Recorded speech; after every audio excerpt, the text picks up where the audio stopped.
Hello.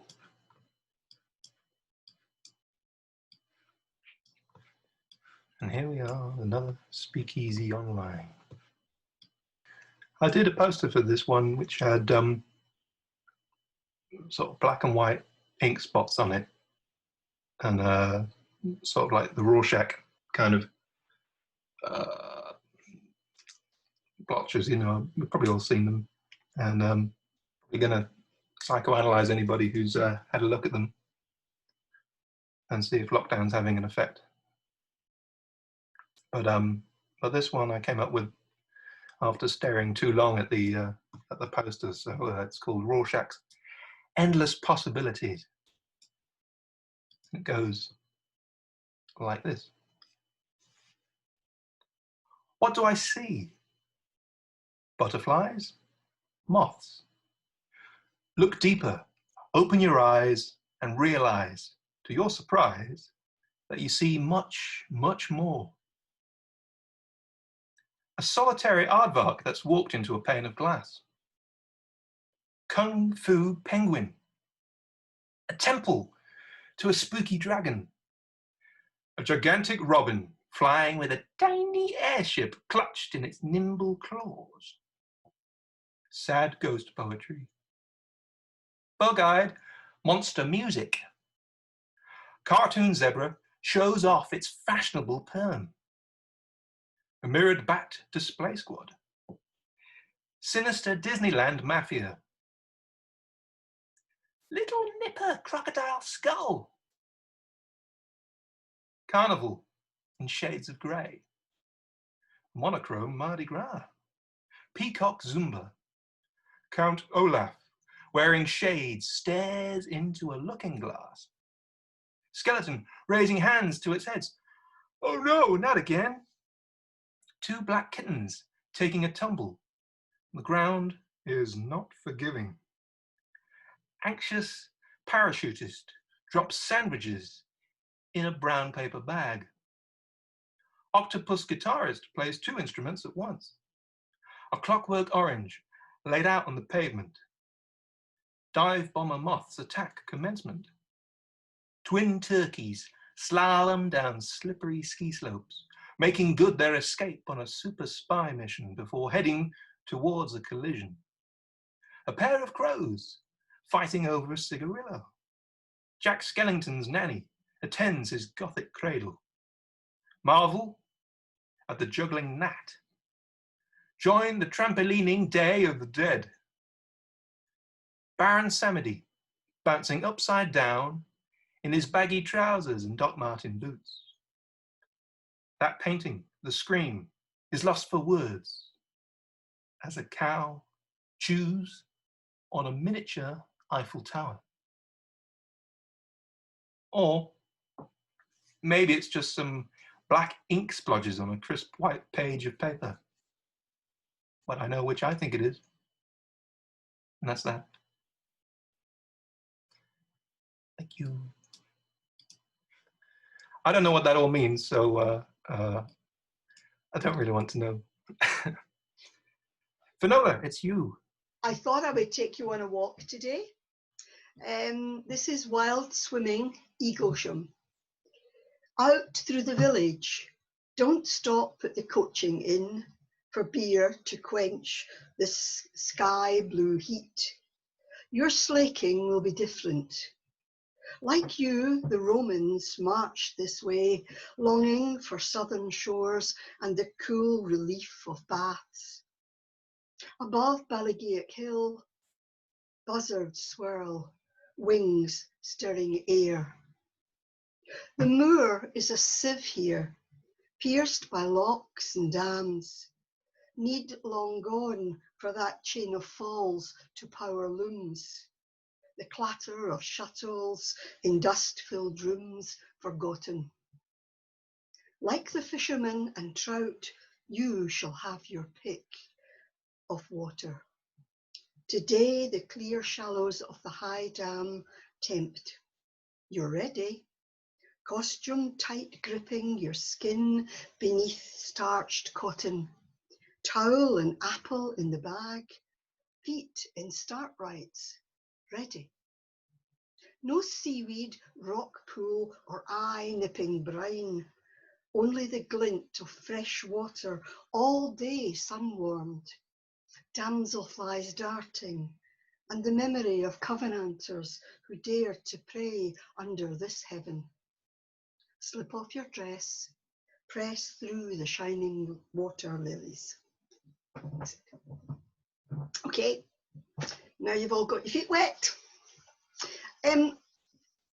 Thank you. I am very lucky to have a garden, so I thought I might read a poem about my garden. My garden has saved my sanity. Some people would say that that's nonsense. My sanity is clearly not saved. But anyway, this is Cardowan Colliery, North Lanarkshire. My rubble-full garden's no use for digging. I don't dare go deep. At times I hear canaries cheep for breath, bogies rattle rails, bent men cough for sunlight at end of days. In the church car park, traffic in shift charts the days. Flower arranging, choir practice, wedding-hatted women, lads in fierce pride kilts. Floodlights keep the dark in its place. Tarmac over pit-propped caverns, shaky hollows, greedy snaking tunnels. The dead recorded in the new estate roads, where salaried men drive home, hands soft and clean, music playing. The earth remembers.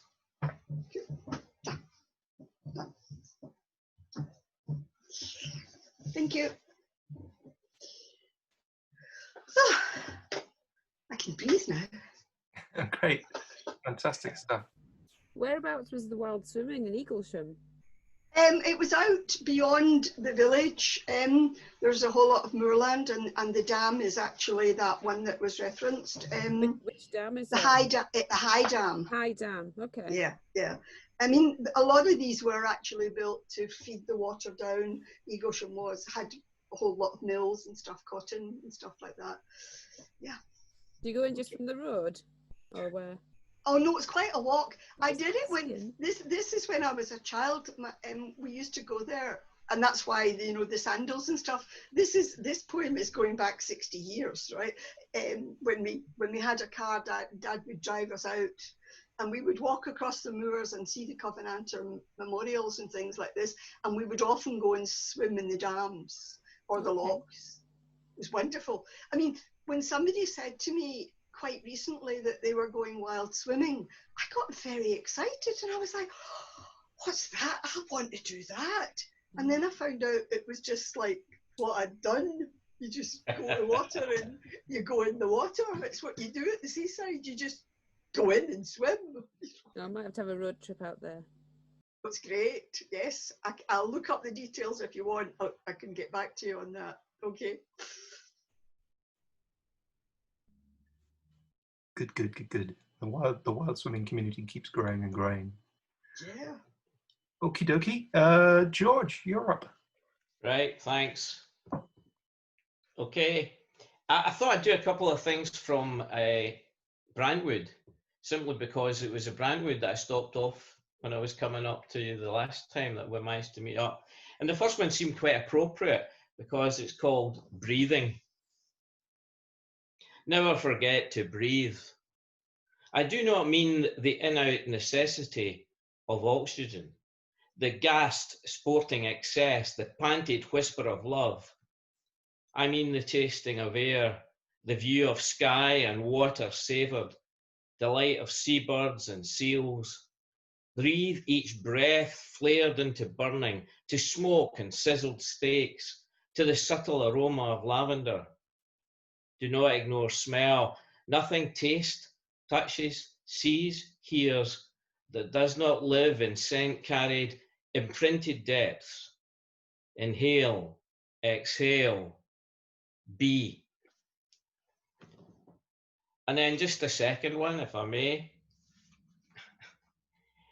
which is actually just a nice, I thought, I don't know about you, but when you've been living up for about 17 weeks in the garden, it's quite nice. I mean, it's lovely that I've got a biggish house and a garden. So I don't know how people, I heard about someone with 9 children living in a flat and most of them were under 10.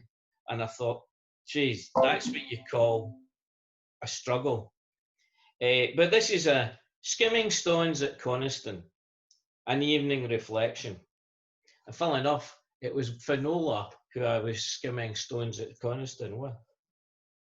We strolled down from Ruskin's house in midsummer, a sunlit walk. I am frightened of saying the wrong thing. Do not point out foxgloves, which paint the garden, their purple delight unspoken. The harbour lies in shade, leaf clogged. A shingle bank closes its mouth. We discuss how neatly a boat would fit in the stone-walled channel. At the beach, beyond the buttress, the lake, dark blue, tempting, promising cool relief. My years of diving into deep waters are over, but not the need to break the surface calm. I pick a stone for skimming, index finger curled round its edge, angle my body to the water, send it flying, out, horizontal. A single plop greets my efforts, surface tension sliced, no hop and skip. We laugh, nothing is said. We return to the sun. Thank you.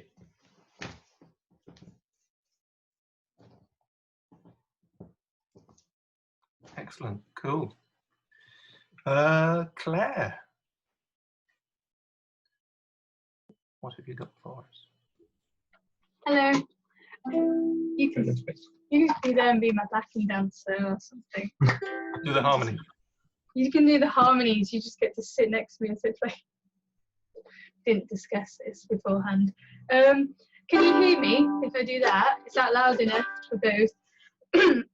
Okay, so you've got a job. Tell you what, you can scroll this as I go down. He didn't know I was roping him in. So this song is a work in progress, but it's just all about, I've recently been made redundant, so it's fun employment from here on out, and it's just about the job application process. So. I was told to get a degree, because it would be useful to me, but now no one will hire me. Turns out I'm overqualified for just about everything I try. What do I do? Cause that job is easy. You could hire a donkey, or instead you could hire me. I'll be a mule, I'll be a muse, cause I need to pay my electric bills. I wrote a cover letter, did it get to you? Did you see how I tailored it to your company? I wrote 57 more this week. I'm starting to think that you guys don't read them. Be a mule, I'll be a muse, cause I need to pay for my groceries too. I'll be a muse, I'll be a muse, cause I need to pay my electric bills. Never had a graduate's wage. What does it feel like to earn more than minimum wage? I've got a student loan to repay. I've never had a graduate's wage. What does it feel like to earn more than minimum wage? I don't know, cause I never have. I'll be a mule, I'll be a muse, cause I need to pay all of my bills.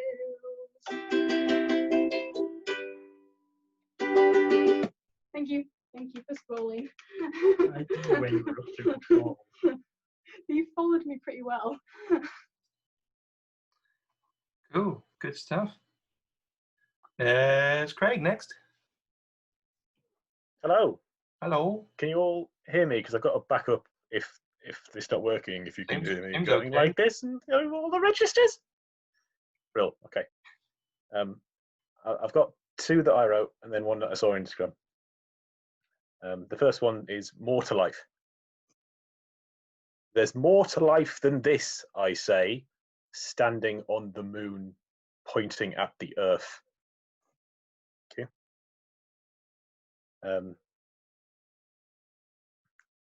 This next one I saw on Akala's Instagram account during the Black Lives Matter protests.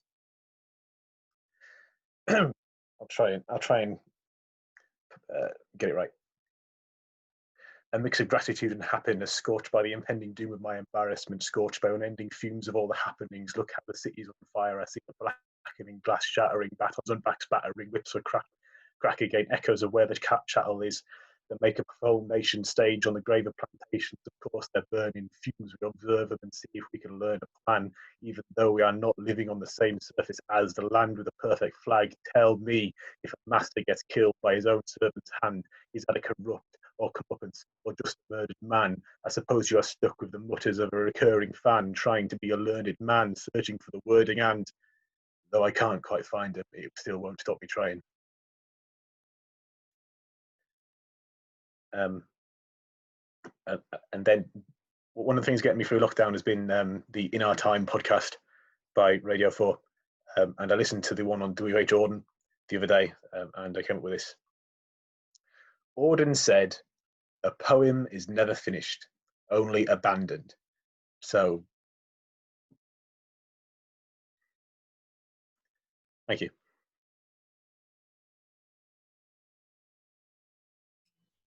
Good stuff. I don't know if they're abandoned, they just escape, don't they? Richard, you're up.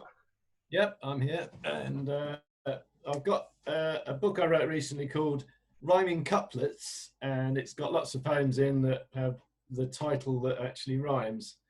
And this one's called Presumed Consumed, which is self-explanatory. People have been eaten. So, what's eating you? Harsh like acid, her voice, as she said, half in jest, sitting by Lake Placid, and I'm sure you know the rest. He went to convert native sinners, that missionary without a clue. When they invited him to dinners that night, he was on the menu. The great white was basking in the bay, bathers ran screaming from the sea. One didn't make it that fateful night. Has anybody here seen Lee? That's it. That's that one. Thank you. And I've got another one called Proverbially Yours, which includes a lot of well-known proverbs. I sort of woke up a couple of nights ago with this thought in my head about proverbs, and it started as that, and it's not finished, it's a work in progress, obviously, but it goes something like this. Sadly, I've blotted all my copybooks. I've spoilt pots of broths with too many cooks, then killed innocence with my dirty looks, or so the saying goes. I've kept birds in the hand and none in the bush, and my finest dreams have all turned to mush.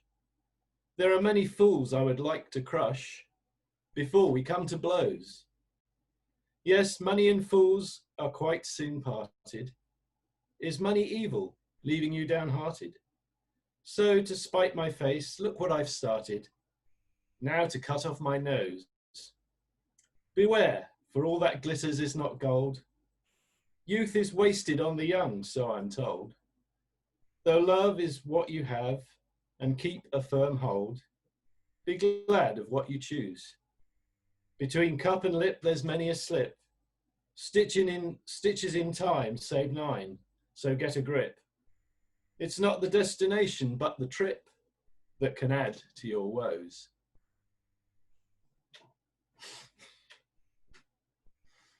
So that's them. Thank you, thank you. Thank you, that was great. Kelly, before you have to rush off for your dinner. Yeah. I'm going to return to the swimming theme that we had earlier. This is an incident that happened when I was in London last week. It's called floating. While swimming, I noticed a small brown object floating in the pool. A wasp, I thought, probably dead. Not wanting to risk a sting, I cupped my hands below and whooshed water and insect aside. Beached on the tiles, I was shocked to see the wasp heaving rhythmically, a shipwrecked sailor flung ashore, gasping, bleeding chlorinated water. One umbrella spoke leg repeatedly tried to unfurl, a limp wing attempted to open. Two little movements that sent it spinning, a one-oared boat paddling nowhere. Using a leaf as a scoop, I gently placed it on dry tiles, giving it a chance, then swam a few more lengths and returned to find it still at last.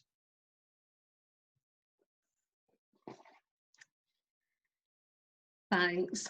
And then I'll read one more. I'm in a writing group at the moment, and we were looking at the Love Song of J. Alfred Prufrock by T.S. Eliot, and we had to use a line from it in a poem.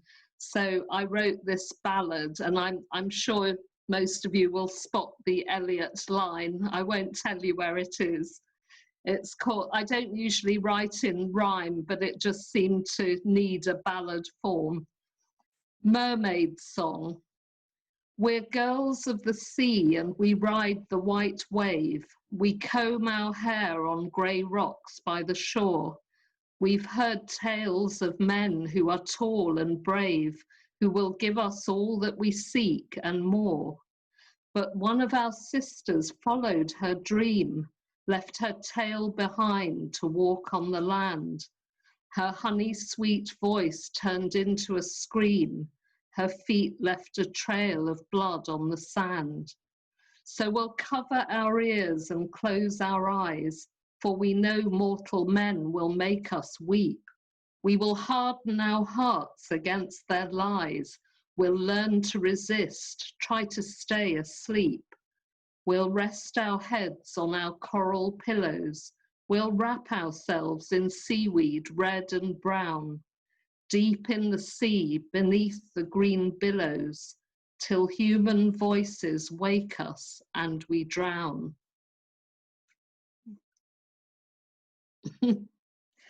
Did any of you spot the Eliot line? No? It was the last line, till human voices wake us and we drown. It's I wish I could write a line like that myself. The fact that it fitted in actually says quite a lot about what you were writing yourself. Thank you so much, Finola. Oh, genuine. Yeah. Thanks. Thought that was cracking. Yeah, I loved it. Oh, Loved it. I really think it got going in the sort of last 2/3 were just really vivid. It's brilliant. Oh, yeah, really thank you. Thanks. Yeah, good stuff, good stuff. We've got about 3 minutes to go. I might be able to squeeze this one in before we finish this first section. So yeah, that was really good. We've sort of done the first half already, and then we'll all sign back in again, and I'll update us where we are. So this goes, sometimes I do not singing, and this is one of those times, I'm afraid. This is called I'll Walk With You If You Want Me To. It goes like this. Don't mistake kindness for affection. They may be related, but they're not the same. And take a moment for reflection. Watch the shadows as they dart around a flame. And sure as wind blows, just as the grass grows, and the winter snows, your heart knows. I'd walk with you if you want me to. There ain't no place I wouldn't go. I'd walk with you if you want me to. Thought I better let you know. And life's just one long education. Reach the best in our own way. Laughter and joy is medication. You face an adventure every day. And sure as the wind blows, just as the grass grows, and the winter snows, your heart knows. I'd walk with you if you want me to. There ain't no place that I wouldn't go. I'd walk with you if you want me to. Thought I better let you know. I'd walk with you if you want me to. There ain't no place that I wouldn't go. I'd walk with you if you want me to. Thought I better let you know. And that's it. Thank you very much. Okay, we're probably about to sign out.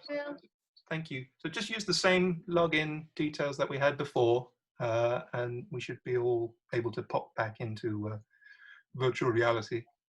And then, yeah, I think the running order for the second half is me, Susan, John, Jeanette, Chris, Jean, if she's able to join us.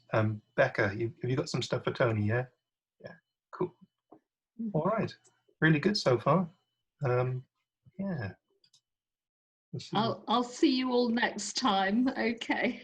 Okay. Bye, Enjoy. Kelly. Bye, Kelly. Bye. Bye. Thank you. Bye. Enjoy your naked Bye. glory. Enjoy Yeah. your soup. No, it's naked glory tonight. Yeah. Her words, not mine. How risque. Her Indeed. words, not mine. sounds a bit strange there. That's what she called it. I know. I just.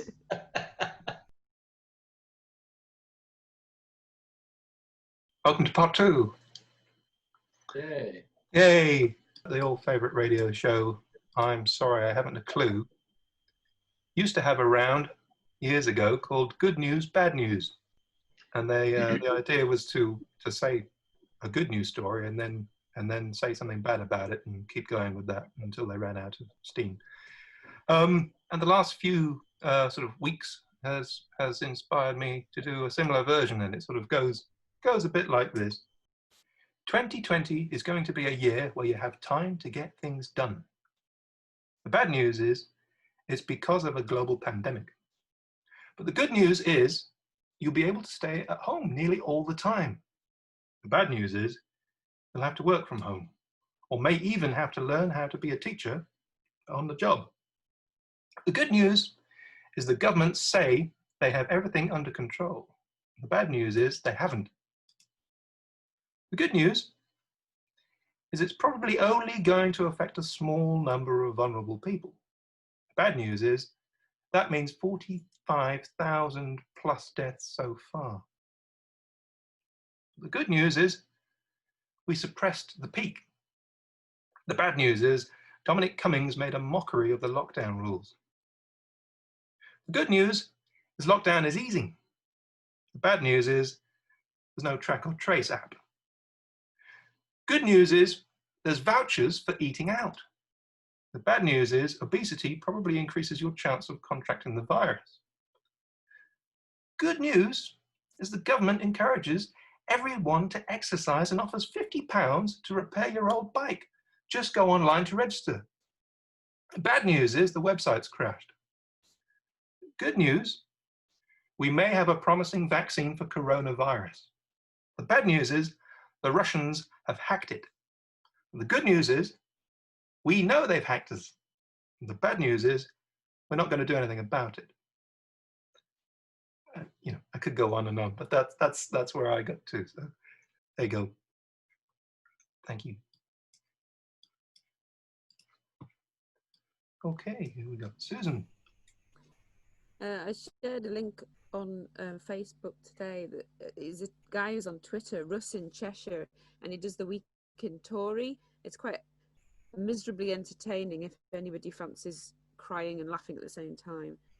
The litany of awfulness. However, right, I've got 2 poems, and again, they're kind of nature-based one because there's not much else to do except be outside, which is great, but not everybody likes it. So, tough. So the first one is called Wishes.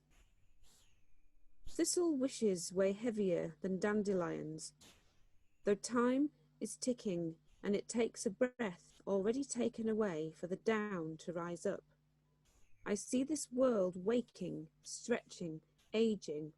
I notice change like a cooing grandmother remarking on the unremarkable, inevitable growth of child to man.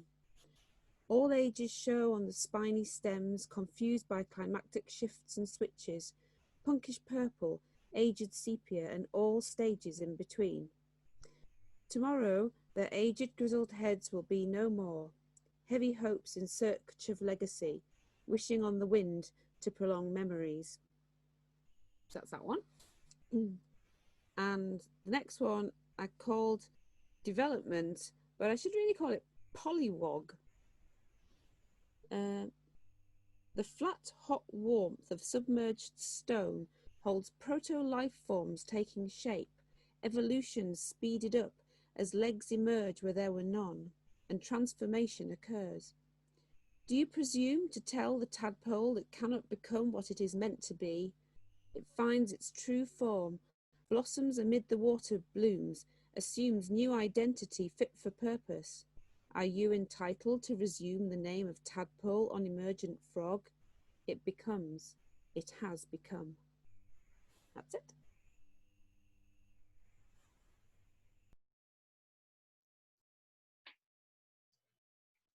Good stuff. Okay, John, what have you got for us? Good evening, folks. Can I start by saying I'm a bit embarrassed to see you all dutifully sipping water and tea. I've been sitting here with a glass of wine. This is another one about coronavirus. I did one a couple of speakeasy ago about the start of all of this. And it's still pretty gloomy for a lot of people, isn't it? But I think there are better days, and maybe better days ahead. Behind a mask, beyond a mask. Their eyes reveal the need to find a way to calm the racing pulse, the living fright, to shorten each interminable night, to sweeten each adrenaline endless day. For some, distraction lies in vigorous play, a tennis match, a run, a childish kite. And some will strive to find a hopeful light and, seeking understanding, turn to pray. Yet from my felltop I can see for years, in accidental clarity of air, a sunlit kestrel hovering far below. This clearest yet of days allays my fears. With optimistic stride I almost dare to hope that normal, boring life will grow. As next, Phil used the word inspiration. I always hesitate to say that, but this was certainly prompted by a favourite piece of music, "Summer Night on the River" by Frederick Delius. And like a lot of his music, there's no tune you can whistle. It's just a lovely sound giving an impression of a scene in the place, and that's what I was trying to replicate. Kingfisher. I'm sorry, it's another sonnet, sorry. Kingfisher. For murmuring mayflies, careless in their haze, the water-pecking swallows wheel and dive. This drowsy evening scarcely seems alive, as statue cattle stand and noiseless graze.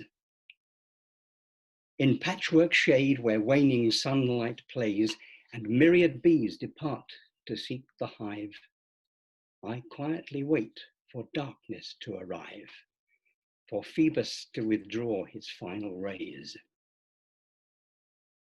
An iridescent spark ignites the night, a polished silver fish within its bill.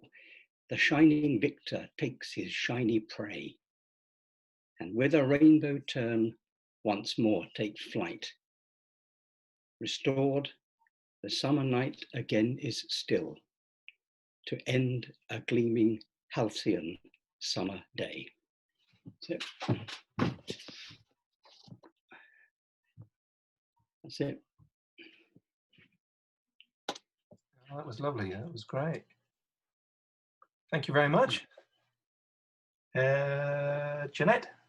you got something for us? Yeah, I have, and I've behind the grass, John. I'm just going to show you. You're not alone because I have got a pint of Guinness here. If you can see Cheers. it. Cheers. I haven't finished mine. Right.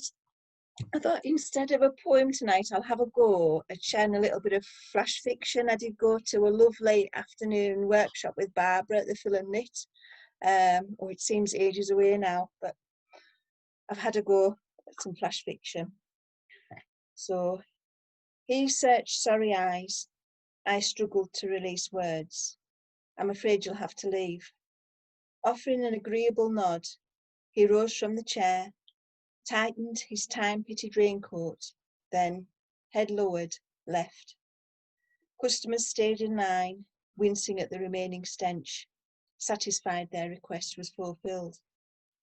Back at the counter, worry bit into my lip, wondering where he'd go. I'd heard they gave him food if he danced for them in the chip shop. The cruelty and kindness of humanity wrapped in old news. Incessant queues helped keep him hidden until he returned. Darkness peered through the window, frost pointed through the closing door.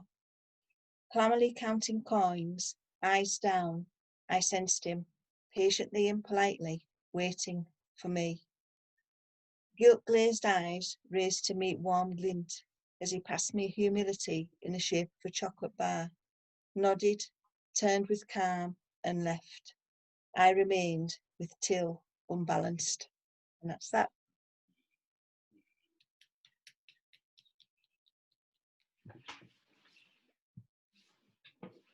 Cool. All right. Chris Reed, did you say you need to do a share screen? Chris? Yeah, I was going to do a screen share of a poem, a film I did. Okay. About embedding words in the landscape, and then a found poem from words that I found put together to do a word poem. Shall I do the screen share? Yeah, let's give it a go. Yeah. All right. Try. This is it. See what happens. See what you make of this.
Brilliant. That was inspired by a Belgian artist living in Mexico called Francis Aylis. Because he does lots of contemporary performance art, and it all kind of revolves around walking. So he did a thing, and that was kind of copied from some of his words, really. And this is a found poem. So I was interested. I've been rereading. I've studied Jung, and then I've reread some Jung, and he did a word association test. And some of the stuff he did with the word association test then went on to develop the polygraph and the idea of the polygraph. So he had a set of 100 words or phrases that he would use in this word association test in his psychological practice. And I realized that they were available for download, and I was intrigued. And when I downloaded it, this is what they were. And it's called Jung Word Association Poem, in an unimaginative way. But these are his words. Head green water to sing, dead long ship to pay, window friendly to cook, to ask, cold stem to dance, village, lake, sick pride to cook, ink, angry needle to swim, voyage, blue lamp to sin, bread rich tree to pick, pity yellow mountain to die, salt, new custom to pay, money, foolish, pamphlet, despise, finger, expensive word to part, hunger, white child to take care, lead pencil, sad plum to marry, house, dear glass to quarrel, fir, big carrot to paint,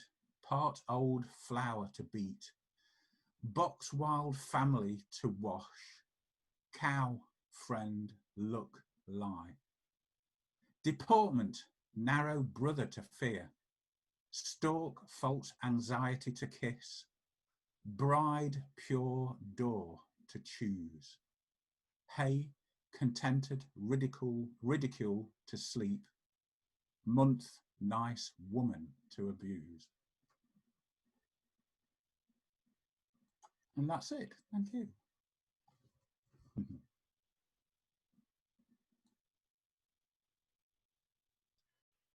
Oh, fantastic. Did you reshuffle them?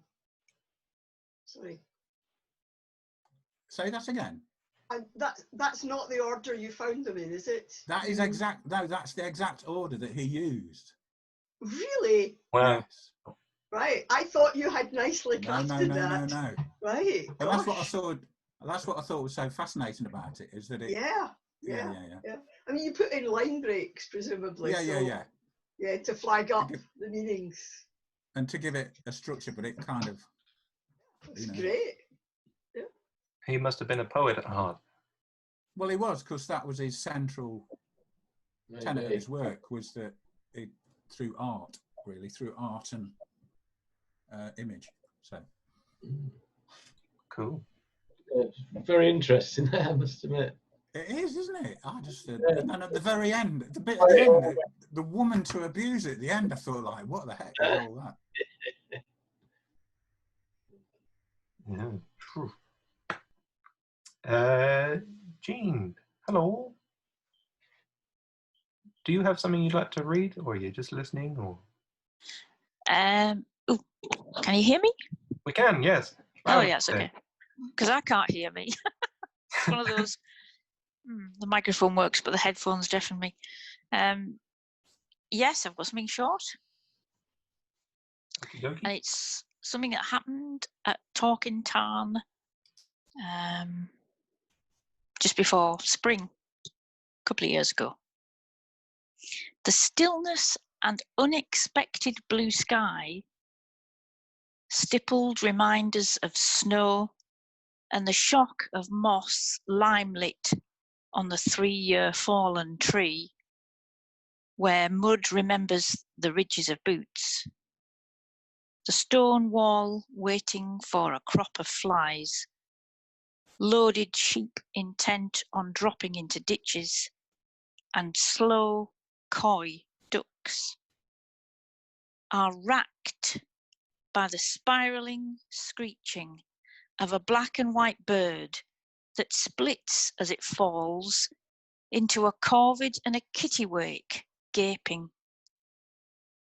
The puncture in the snowy neck draws the crow. That's it. It was one of those things. I saw this black and white bird screeching, And I thought, oh, that's a big black and white bird. And it spiraled down and then split into 2 birds. And I was utterly shocked because I didn't realise crows hunted other birds, basically. Or will have a go. Thank you. Thank you very much. Did you have another one, or is that... No, okie dokie. Oh, well, Becca. Hi. Hello. Right. I have 2 poems by the amazing and wonderful Tony Hendry. Thank you very much, Tony, for giving me your poems to read again. Oh, From a thank star.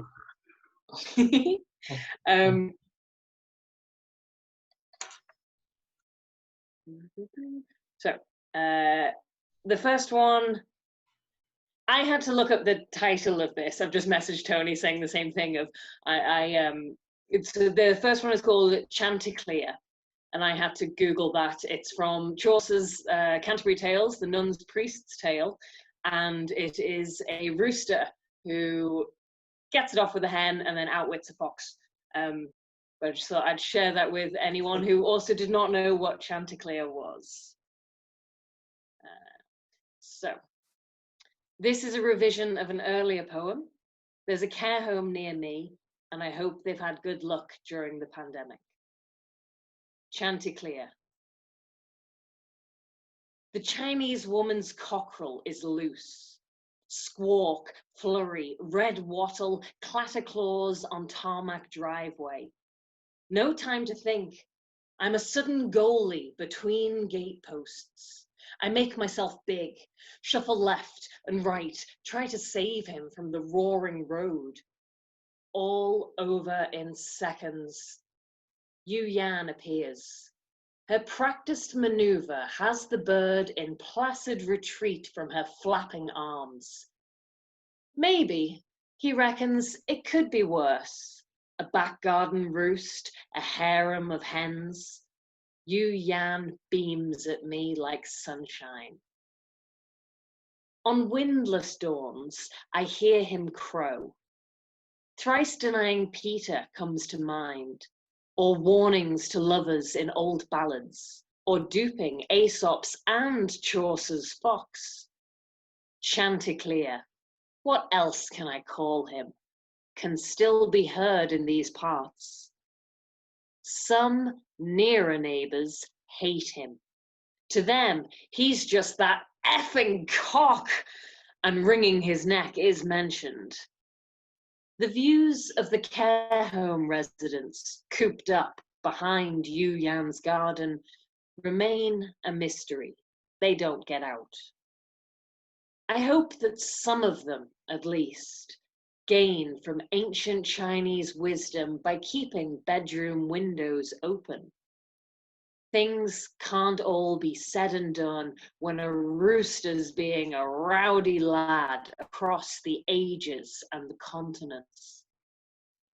Good luck, bird, scarer of evil spirits, dauntless fighter, and faithful caller of the daily shift from yin to yang. Chanticleer must keep on crowing. He hauls us from darkness to the sun as he bids us greet the new day.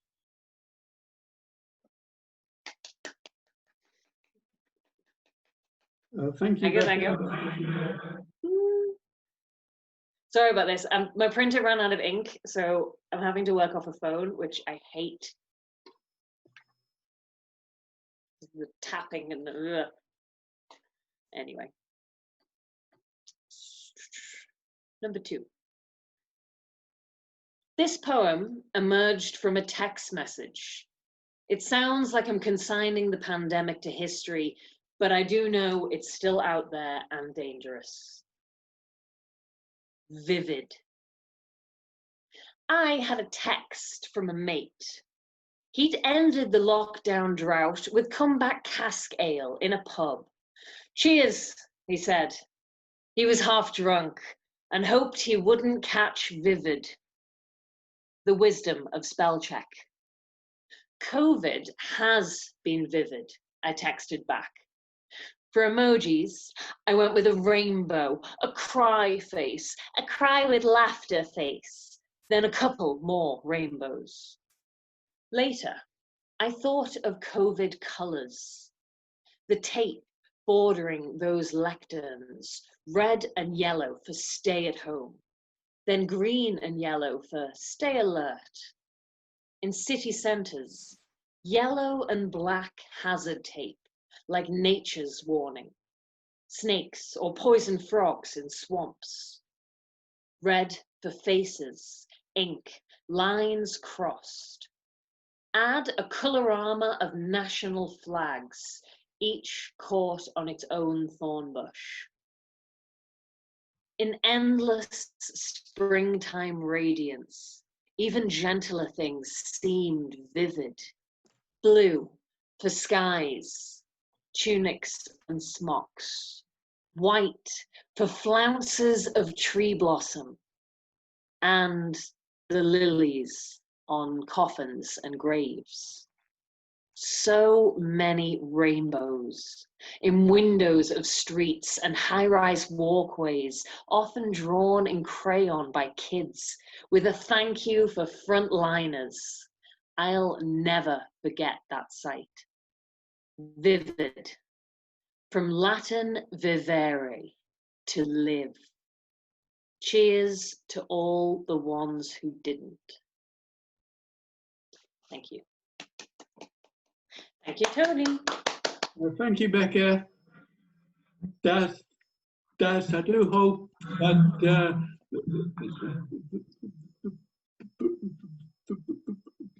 that's going to be the last poem I write about the pandemic, but don't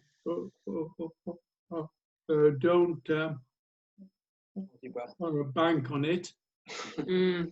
Hopefully they'll all be retrospective ones from here on out. Well, I wonder how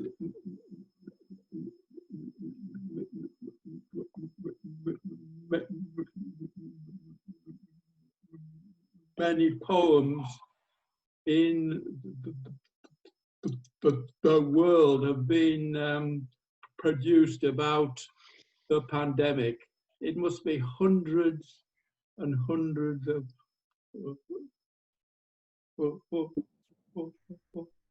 thousands or millions even. I mean, it's definitely had its downsides, but it's been a hell of a good thing for art in general, eh? Yeah, that's true. Yeah. We between us. Apart from being paid for it. Yeah. Artists haven't really done very well out of being paid, but hey. Well, thank you again anyway, that's superb, yeah. Thank you, Tony. Good stuff. Owen, did you say you got one? Can I take? I'll just give Can I him sit on the focus. reading stool? Really? Yeah, yeah. Oh, fine. I got two poems. Go away. The stylist is working. Two poems that both felt like gifts. The first one felt like a gift from the universe. It's just, I was walking to work listening to John Coltrane and just happened to turn my head at the right time, and it was just, everything was there. So this is it's very short, 2 lines, and it rhymes. And the title was part of the thing I saw as well. Dreams. Outside the closed down mattress store, black cat waiting for the automatic doors. That's that one. How does this work? There we go. This one's a gift from the muse, I guess. It's sometimes I find there's 2 ways that poems get written, or poems, I don't know if they could create themselves. You can either work with the words or the words work you. The former is just graft. The latter is just a gift. It just doesn't even feel like it's your writing. It just happens. And this was one of those. I was trying to write about something else and it just took over and I just kept going with it. And I couldn't figure out what any of it meant until afterwards. I think I know what it means now, but I'm not going to tell you. Really? This is called Down by the Harbour. You came with your similes and syntax. Unschooled theories hung out your mouth. Your fists filled with metaphors newly hewn and ready for a fight. You came and you stood beside them, amongst them, the gathered, watching the slowed down rain, how it moved around them, never quite settling. Watched while it slid from their skin like oil, like the opposite of touch. Somewhere, a seabird shrieked, something akin to memory, to loss, slithered out the rain.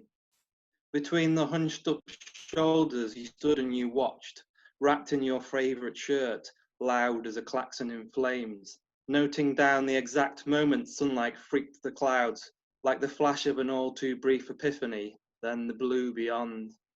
Something dropped from the sky, something smashed the water. All around you claimed their expertise.